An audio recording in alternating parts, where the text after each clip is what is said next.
வாஸ்து பூஜை செய்யும் நேரம். வாஸ்து புருஷன் வருடத்திற்கு 8 நாட்கள் 3.25 நாழிகை, அதாவது 90 நிமிடம் விழித்திருப்பார். சித்திரை 10ஆம் தேதி காலை 8 மணி முதல் 9:30 மணி வரை, வைகாசி 21ஆம் தேதி காலை 9:12 மணி முதல் 10:42 மணி வரை, ஆடி 11ஆம் தேதி காலை 6:48 மணி முதல் 8:18 மணி வரை, ஆவணி 6ஆம் தேதி மாலை 2:24 மணி முதல் 3:54 மணி வரை, ஐப்பசி 11ஆம் தேதி காலை 6:48 மணி முதல் 8:18 மணி வரை, தை 12ஆம் தேதி காலை 9:12 மணி முதல் 10:42 மணி வரை, மாசி 22ஆம் தேதி காலை 9:12 மணி முதல் 10:42 மணி வரை. வருடம்தோறும் தமிழ் மாதப்படி வாஸ்து பகவான் கண்விழிக்கும் தேதியும் நேரமும் மாறாமல் நிலையானதாக இருக்கும்.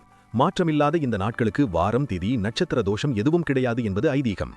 இதனை 5 பாகமாக பிரித்துக் கொண்டு நாம் வாஸ்து பூஜை செய்ய வேண்டும். முதல் காலமாகிய 18 நிமிடத்தில் வாஸ்து புருஷன் காலை கடன், பல் துலக்குதல் செய்வார். இக்காலத்தில் வாஸ்து பூஜை செய்யக்கூடாது, அரச பயம் ஏற்படும். 2ஆம் காலமாகிய 18 நிமிடத்தில் நீராடுவார். இக்காலத்தில் வாஸ்து பூஜை செய்யக்கூடாது, பயம் ஏற்படும். 3ஆம் காலமாகிய 18 நிமிடத்தில் பூஜை செய்வார். இக்காலத்தில் வாஸ்து பூஜை செய்யக்கூடாது, வறுமை ஏற்படும்.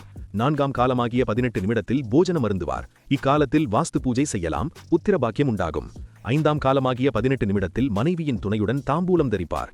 இக்காலத்தில் வாஸ்து பூஜை செய்யலாம், அனைத்து சுகபாக்கியங்களும் கிடைக்கும்.